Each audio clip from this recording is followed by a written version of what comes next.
Dollar हो या pound, आज टैली प्राइम में हम सीखेंगे मल्टी करेंसी क्या कंप्लीट सेटअप, कैसे फॉरेन करेंसी में एंट्री करें और ऑटोमेटिकली कन्वर्जन करें। इंपोर्ट हो या फिर एक्सपोर्ट बिजनेस वाले ये फीचर जरूर यूज करते हैं। सिर्फ अकाउंटेंट ही नहीं बल्कि अगर आपको एक स्मार्ट अकाउंटेंट बनना है तो इस वीडियो को एंड तक जरूर देखना, बिल्कुल भी मिस मत करना। चलो स्टार्ट करते हैं टैली प्राइम का एक पावरफुल करेंसी टॉपिक। तो हेलो फ्रेंड, कैसे हैं आप सभी? आई होप सो आप सभी अच्छे होंगे। तो आज हमने इस वीडियो की सीरीज के अंदर एक नया टॉपिक लेके आने वाले हैं, डेट इज करेंसी। तो यहाँ पर आज जो हम करेंगे वो करेंसी टॉपिक करेंगे, क्योंकि हमें जो सामान सेल करना है वो केवल इंडिया के अंदर नहीं करना बल्कि फॉरेन की कंट्री के अंदर भी सेल करना है। तो उसके लिए हमें मल्टी करेंसी का यूज करना होता है, जैसे कि डॉलर हो गया, पौंड हो गया। तो इस तरीके से काफी सारी करेंसीज होती है। तो आज मैं यहाँ पर आपको सिखाने वाली हूँ कि डिफरेंट डिफरेंट करेंसी को कैसे हम मल्टीपल करेंसी को क्रिएट करें और कैसे उनमें डील करें। तो वीडियो को एंड तक जरूर देखना। तो चलिए वीडियो को स्टार्ट करते हैं। तो सबसे पहले आपको पता है कि जब भी हम टैली को करते हैं तो ऑटोमेटिकली ये हमें एक तरीके से सिंबल देता है रुपीज का। ये हमें कोई डॉलर कोई पौंड इनका सिंबल नहीं देता। तो इसके लिए हमें कुछ नहीं करना, सबसे पहले हमें क्रिएट वाले ऑप्शन पे जाना है। और क्रिएट के ऑप्शन पे जब आप जाओगे तो यहाँ पर आपको एक दिखेगा करेंसी का ऑप्शन। तो करेंसी के ऊपर आपको क्या करना है, क्लिक करना है। जैसे ही आप करेंसी के ऊपर क्लिक करोगे तो वो क्या कहेगा, currency rupees exist by default for the company, do you want to alter currency. तो ये आपसे कह रहा है कि ऑटोमेटिकली अगर हम देखते हैं तो यहाँ पर रुपीज का सिंबल होता है। क्या आप इस रुपीज को चेंज करना चाहते हो या फिर नया बनाना चाहते हो? तो कहते हैं ऑल्टर एग्जिस्टिंग, यानी पुराने वाले रुपीज के सिंबल को चेंज करना चाहते हो या क्रिएट न्यू, नए सिंबल को बनाना चाहते हो। तो हम यहाँ पर पुराने को नहीं बदलने वाले बल्कि नए को ही क्रिएट करने वाले हैं। तो हम यहाँ पर क्रिएट पे आएंगे और एंटर कर देंगे। तो जैसे ही आप एंटर करोगे तो वो आपसे यहाँ पर पूछ रहा है सिंबल। तो अब मान लो मैं कोई भी जो डील कर रही हूँ वो डॉलर के अंदर कर रही हूँ। तो यहाँ पर जो डॉलर होता है इसकी शॉर्टकट की होती है, वो होती है शिफ्ट के साथ 4। ओनली शिफ्ट के साथ 4, मतलब शिफ्ट प्लस 4 को आप जैसे प्रेस करोगे तो डॉलर का सिंबल आपका आ जाएगा। नीचे आपको लिखना है इसका फॉर्मल नेम जो कि होता है डॉलर। नेक्स्ट आपको आईएसओ करेंसी कोड लिखना है तो आप लिख सकते हो। Next number of decimal place हमेशा आपको ऑलमोस्ट 2 ही रखना है। शो अमाउंट इन मिलियन, क्या आप चाहते हो कि ये अमाउंट मिलियन में बिलियन में इस तरीके से शो हो? तो अगर चाहते हो तो यस कर लेना, अदरवाइज नो ही रखना। नेक्स्ट कहता है सरफिक्स सिंबल टू अमाउंट, क्या मतलब जो अमाउंट है उसके आगे ये जो सिंबल है वो लगा आना चाहिए। नेक्स्ट नेक्स्ट कहता है add space between amount and symbol, जैसे कि $2 लिखा हुआ है तो डॉलर और 2 क्या इनके बीच में स्पेस होना चाहिए? अगर आप चाहते हो कि होना चाहिए तो आप यस कर देना, अगर चाहते हो कि ना हो तो नो ही रहने देना। तो मैं अभी यहाँ पर इन्हीं चीजों को फॉलो कर रही हूँ। ठीक है, इसके बाद हम इसे सेव कर देते हैं कंट्रोल ए से। ठीक है, आपका ये सेव हो चुका है। अब आपको बाहर आना है एस्केप करके, और एस्केप करके आपको आना है ऑल्टर पे। ऑल्टर पे आओगे तो अब यहाँ पर आपको दिखेगा रेट ऑफ एक्सचेंज का ऑप्शन। ठीक है, इसके ऊपर आपको क्लिक करना है। जैसे ही आप क्लिक करोगे तो आपको डेट चेंज करनी है तो आप कर सकते हो फंक्शन की के साथ F2। ठीक है, तो आप डेट चेंज करना चाहते हो तो आप कर सकते हो, जैसे मैंने कर दिया 1/4/2025, यानी कि जो आपके date of rate of exchange है वो कब से चेंज होगी। तो मैंने बोला भाई 1 अप्रैल से ही चेंज होगी। एंटर करके मैं नीचे आ गई। अब मैंने बोला कि जो मेरी करेंसी डॉलर है उसका स्टैंडर्ड रेट है मान लो 70, कि भाई मैंने ऐसा सोचा कि उसका स्टैंडर्ड रेट 70 है, सेलिंग प्राइस मैंने बोल दिया 80 है, और मैंने इसे बाइंग मान लो जो है वो किया था मान लो 72 में। तो आई होप सो आपको पता चल गया होगा कि स्टैंडर्ड मैंने 70 लिया है, सेलिंग मैंने 80 लिया है और बाइंग मैंने 72 लिया है। इसके बाद मैं इसे सेव कर लेती हूँ कंट्रोल ए से। फिर मैं स्कैप करके बाहर आती हूँ और अब मुझे पास करनी है एंट्री कि अब मैं अगर सामान खरीदूंगी तो वो डॉलर के हिसाब से ही चलेगा। ठीक है, अब मैं वाउचर पे जाती हूँ। अब मुझे सामान को परचेज करना है तो मैं F9 प्रेस करती हूँ और परचेज वाउचर पे आ जाऊंगी। अब जब भी आपको डेट चेंज करनी है तो आप डेट को चेंज कर सकते हो फंक्शन की के साथ F2 प्रेस करके 2025 एंटर। अब मैं यहाँ पर मान लो किसी से भी सामान खरीद लूंगी तो सबसे पहले सप्लायर का इनवॉइस नंबर लिख देते हैं। डेट चेंज कर देते हैं, पार्टी का नाम ले लेते हैं।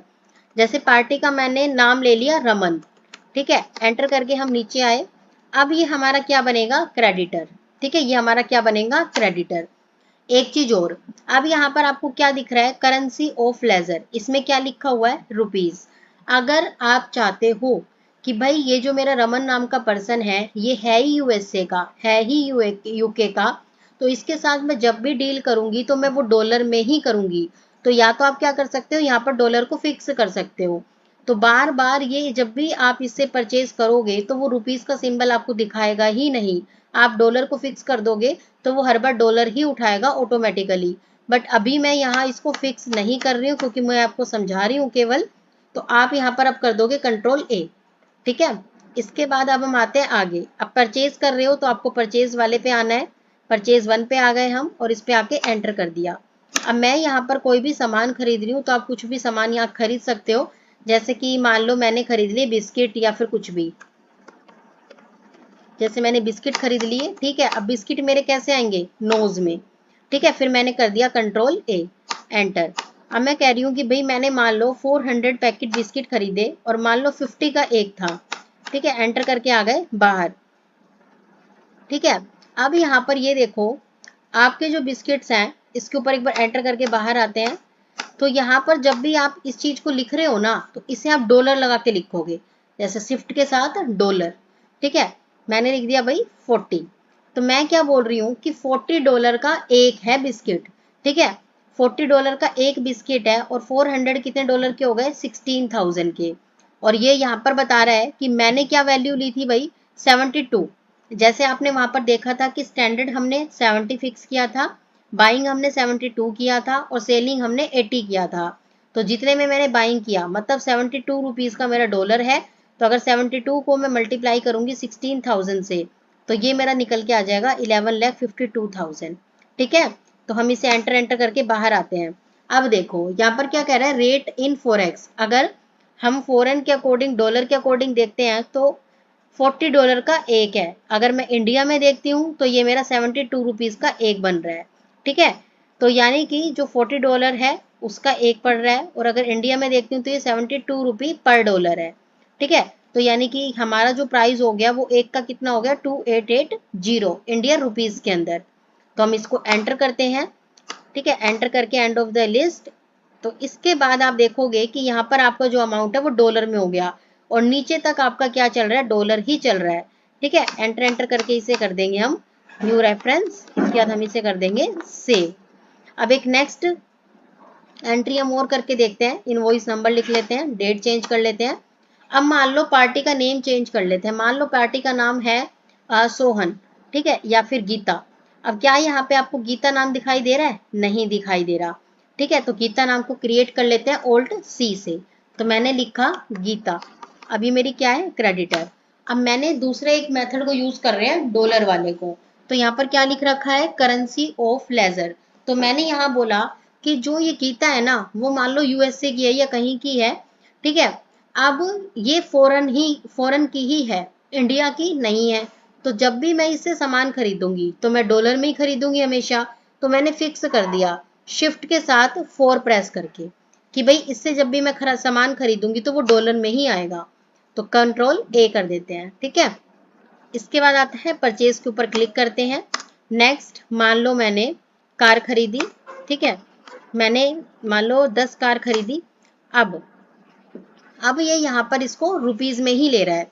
तो अब आप क्या कर दोगे, शिफ्ट के साथ डॉलर प्रेस करोगे, ठीक है। और $400 का मान लो एक है तो उसने आपको बता दिया, ठीक है। और यहाँ पर क्या कह रहा है, $400 आपका 72 का एक है तो इतने का ये बन गया। एंटर एंटर करके बाहर आएंगे और हम दोबारा से इसे क्या कर लेंगे, सेव, राइट।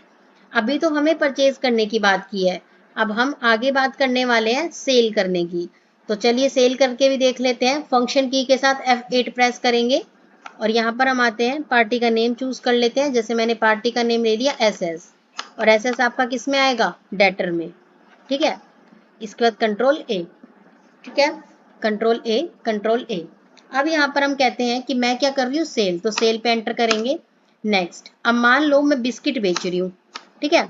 अब बिस्किट मैंने बेचे मान लो 100 पैकेट, ठीक है, 100 पैकेट बेचे और डॉलर डॉलर लगाया, ठीक है, डॉलर के लिए शिफ्ट के साथ 4 प्रेस करना है और मैंने बोला कि $60 का एक है, एंटर करेंगे। अब यहाँ पर देखो क्या लिख रहा है कि फॉरेन के अकॉर्डिंग $60 है और इंडिया के अकॉर्डिंग कितने रुपए का बिक रहा है, 80 रुपीज का। तो देखा था जो प्राइस हमने रेट ऑफ एक्सचेंज में वहां पर फिक्स किया था वही प्राइस यहाँ पर उठाएगा।